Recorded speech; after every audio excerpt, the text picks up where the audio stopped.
VFW Post 7511 here in Monroe was down to just 4 members at one point recently. They still don't even have their own building, instead using a room atop this local tap house. But all that is now changing.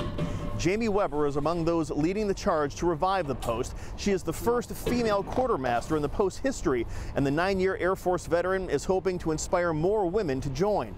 Nationwide, VFW membership is down nearly 50% since 1992.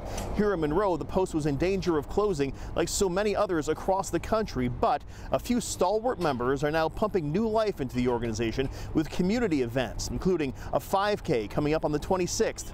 Jamie says this is not your grandfather's VFW. A lot of female veterans don't join the post because of maybe that stigma, but there's a camaraderie that you get from being in the military that you do not have anywhere else in your life. And to get that back, it's amazing. We've linked more information on that upcoming 5K, as well as more information on how you can get involved with the Monroe VFW, to this story on King5.com. In Monroe, Eric Wilkinson, King 5 News.